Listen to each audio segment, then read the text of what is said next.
Umengameli wenhlangano yamatekisi iSantaco uPhillip Taaibosch useqinisekise abantu abasebenzisa amatekisi ukuthi wonke amaRenki amatekisi azokhucululwa insuku zonke.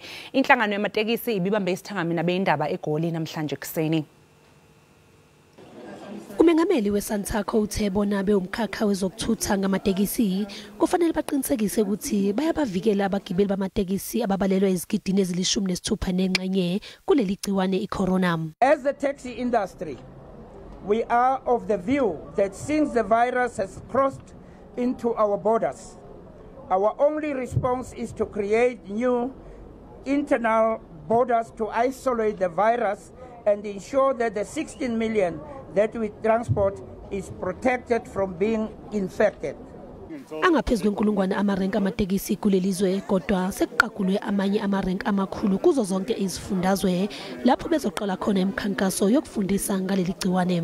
We will not only roll out our education, training and prevention campaign, but also ensure stringent monitoring for compliance of procedures and protocols that we call the coronavirus protocols of SANTACO. Ushayele ihlombe ubuholi bamatekisi KwaZulu-Natal ngokusukumela phezulu isicelo sikaMengameli uRamaphosa.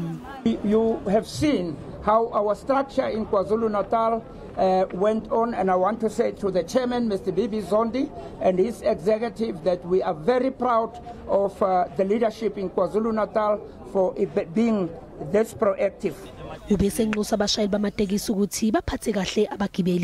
I'm appealing to all my taxi drivers. Nobody should be alighted from your taxis. Nobody should be moved from your taxis just because you suspect that he's got this pandemic. Uthi abashayeli bamatekisi abazigcinele bona imali yabo njengoba kukhona amahebezi athi kukhona abantu abafuna ukuqoqa imali beqoqela abashayeli.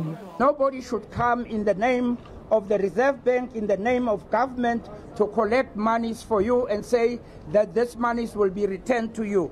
If you give your money out, you must know that you are not going to get it back.